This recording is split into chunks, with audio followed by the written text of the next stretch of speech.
me start the timer. Okay, today is, and now I can't see the date. The 17th. January 17th. It's our first, no, it's our second video of the year. Isn't it? I don't know. Doesn't matter. So this module is about classroom expectations. Yay, loads of fun. Which Dr. Robertson, that's one of her big things that she really likes. So I had to develop my own list of expectations, and we just looked at my assignment. It's on my computer here. So, which these, I was going to compare them to our rules, but we actually, there we go. Looking eyes, I've got that. Quiet mouth, gentle hands, walking feet, and listening ears. Yes, and so your rules have pictures, which that was one thing, because my ideal classroom will have all ages, I'm guessing. Yeah. Like I probably need to have pictures too for non-readers or emerging readers. Yes. Which I did. In one of these, I had like, I made some pictures on the assignment, like to like examples. Oh yeah. Because that's what I was saying, how I would teach it would be show images. Is this following the expectation or is this not? Yeah, that's a good idea. Especially for those visual learners. And like you could even have them like role play it. Yeah, I thought about that too. I think I put something about that in there, but I just don't know how much time you should spend. Yeah, just probably like the first like 10-15 minutes max in the beginning of the year, and then do some actual work. Yeah, well, I know like one of the Encore teachers has something where the art teacher, where you walk in and she goes over her whole expectations, like they all have to raise their hand and like repeat after her. Yes. Have you been in there during that? I love it when she does that. And same with the library teacher too. Yeah, they have to do it with her. That's a great idea, and because they see everybody in the school once a week. I think it's good. So I think just doing that even for a minute each time you have a class, just like a quick, hey, okay, what's our expectations? And go over like if you have a poster or something.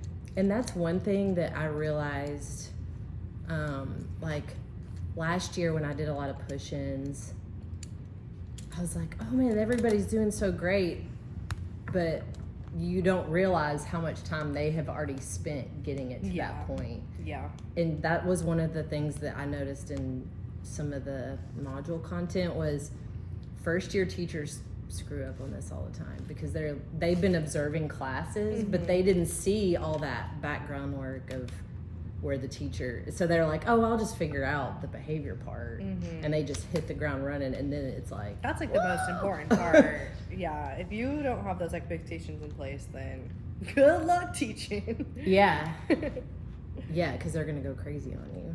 Okay, I'm watching my time. If there's one thing, let's see. We don't have to go through all these things.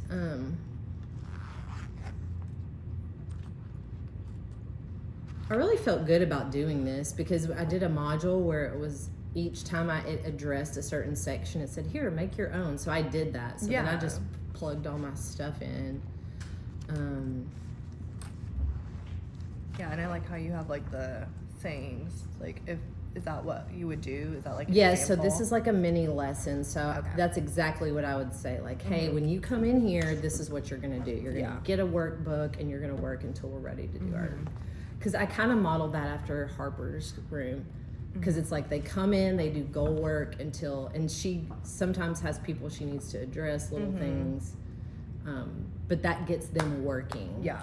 Like it doesn't waste time where they're like looking around or whatever. So it's a good use of the time. But she's pretty like on it with that. I guess, so being in SPED, it's harder because like you have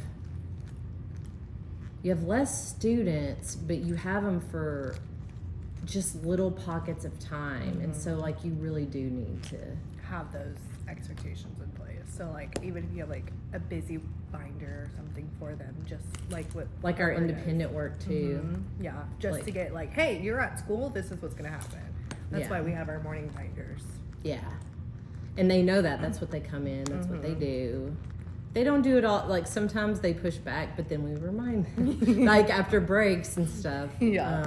Put your backpack away, please. But I did think this was a useful activity. And then it moved on. So the next thing you'll be really good at, because we just did that BIP, but it's going to talk about like responding to problem behaviors and like behavior contracts. That was where I was like, I don't remember reading about this or knowing about this. And so because we don't. Those are for like haven't older done kiddos. this. Yeah, so like the kiddos that like know that they're in SPED but don't want to know that, like don't want others to know. You would have like a behavior contract where it's very discreet. Gotcha. Yeah. So that's going to be coming And, down like, the pipe. Yeah, and they can like I'm pretty sure they can help you make it up. Yeah. Like, they're a part of that process. Like I wonder if even a fifth grader, fourth or fifth grader could be a part of that. Yeah. So, okay.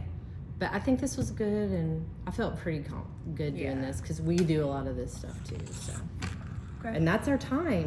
Perfect. Let's All go right. get the kids. And